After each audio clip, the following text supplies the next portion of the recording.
Hi hello നമസ്കാരം. അപ്പോൾ നമ്മുടെ ഇന്നത്തെ യാത്ര മണക്കാട് മൂലക്കടത്തിലെ നീലകത്തെ കിടിലൻ കാഴ്ചകൾ കേട്ടോ. അപ്പോൾ അവിടുത്തെ കിടിലൻ കാഴ്ചകളും പിച്ചട്ടുകളും ഒക്കെ നടന്നുള്ളൂ. എന്തായാലും നിങ്ങൾ വരുമ്പോൾ പ്രത്യേകം ശ്രദ്ധിക്കുക, നീന്തലത്തിൽ ആരും തിരിച്ചാടാൻ നിൽക്കില്ല കേട്ടോ. അപ്പോൾ നമുക്ക് എന്തായാലും അവിടുത്തെ കിടിലൻ കാഴ്ചകൾക്ക് നടക്കാം. ബപ്പോ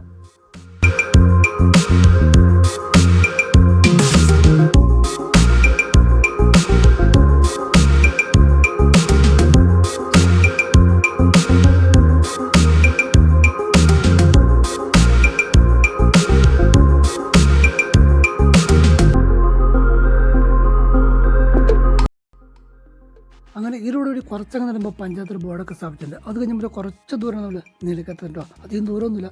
ഇപ്പം ആ ഒരു റിസോർട്ടിന് വേണ്ടി ഇപ്പോൾ പുതിയതായിട്ട് റോഡൊക്കെ ഇട്ടിട്ടുണ്ട്. അപ്പോൾ അതുവഴി നേരെ അങ്ങ് പോയാൽ കേട്ടോ. അപ്പം നേരത്തെ ചെറിയ വഴിയായിരുന്നു, ഇപ്പോൾ അതൊരു റോഡായിട്ടുണ്ട്. അപ്പോൾ ഇതുവഴി നേരെ പോയാൽ നമ്മൾ നേരെ നീലക്കത്ത് അവിടെ കേട്ടോ. അപ്പോൾ അവിടെ ചെന്നിട്ട് ബാക്കി കാഴ്ച എടുക്കുന്നതാണ്.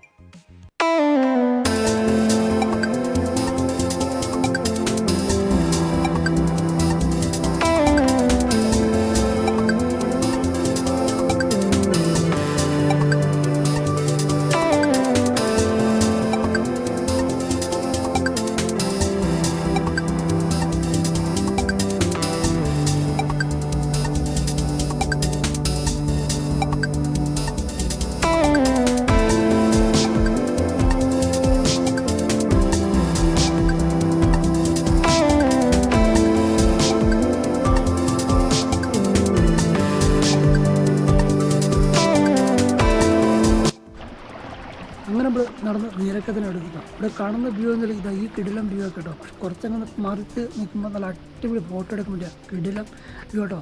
ഫോട്ടോ ടോപ്പ് നിൽക്കുമ്പോൾ മലയൊക്കെ ഉണ്ടോ, അടിപൊളിയാണ്. ഇവിടുന്ന് ഫോട്ടോസൊക്കെ എടുക്കാൻ പറ്റിയ കിടിലം വ്യൂ ആണ് ഒക്കെ പറഞ്ഞറിയിക്കുമ്പോൾ അത്രയ്ക്ക് നല്ല ഫോട്ടോയ്ക്കൊക്കെ അടിപൊളി കേട്ടോ. അപ്പോൾ നല്ല ക്യാമറയും നല്ല മൊബൈലും ഒക്കെ ഉണ്ടെങ്കിൽ നല്ല അടിപൊളി ഫോട്ടോസ് എടുക്കാൻ പറ്റും കേട്ടോ. അത്രയ്ക്ക് നല്ല കിടിലം വ്യൂ ആണ് കേട്ടോ. പിന്നെ പ്രത്യേകിച്ച് പറയാനുള്ള താഴെ ഒരു കയവുണ്ട്, പക്ഷേ അതിൽ നീന്തലറിയാവുന്നൊരു പ്രത്യേകം ശ്രദ്ധിക്കുക കേട്ടോ. അതിൽ ചാടാൻ നിൽക്കില്ല, പക്ഷേ മൊത്തം നമുക്ക് ചാടി കയറാൻ പറ്റില്ല. അത്രയ്ക്ക് നല്ല വാഴമുണ്ട്. പിന്നെ അതുള്ള കെട്ടിക്കിടക്കുന്ന വെള്ളമാണ്. ഒരിക്കലും നമുക്ക് നീന്തി കരക്കയറാൻ പറ്റും കേട്ടോ. അതൊക്കെ പ്രത്യേകം ശ്രദ്ധിക്കുക. പണ്ട് ഇവിടെ സൂചന ബോർഡൊക്കെ ഉണ്ട്, പക്ഷേ അതിപ്പോൾ ഇല്ല കേട്ടോ. അതൊക്കെ പോയി. കഴിച്ചും വെള്ളം വന്നപ്പോൾ അതിന് മുമ്പ് വെച്ചാണ് കഴിച്ചും ഒരു വെള്ളം മരിച്ച ഒരു സ്പോട്ടാണ്. അപ്പോൾ അത്ര ഒരു ബോർഡൊക്കെ വെച്ചിരുന്നു, പക്ഷേ അതിപ്പോൾ ഇവിടെ ഇല്ല കേട്ടോ. അപ്പോൾ പുറത്തു വരുന്നതൊക്കെ അതൊക്കെ ഒന്ന് ശ്രദ്ധിക്കട്ടോ. അപ്പോൾ നമുക്കെന്തായാലും ഇതൊക്കെയാണ് ഈ ഞാൻ പറഞ്ഞ കയം ഇതാട്ടോ. അപ്പോൾ പ്രത്യേകം ശ്രദ്ധിക്കുക. നീന്തലത്തിൽ എന്തൊരു ഇത് ചാടാൻ നിൽക്കുക കേട്ടോ. അപ്പോൾ നിങ്ങൾക്കും ഫോട്ടോസും വീഡിയോസും ഒക്കെ എടുത്ത് കിടിലായിട്ട് എടുക്കാൻ പറ്റിയ ഒരു കിടിലൻ വ്യൂ ആണ്. അപ്പോൾ നമുക്കെന്തായാലും കിടിലൻ കാഴ്ചകളും പിക്ചറും ഒക്കെ ആയിട്ട് നെക്സ്റ്റ് വീഡിയോ കാണാം. ബൈ.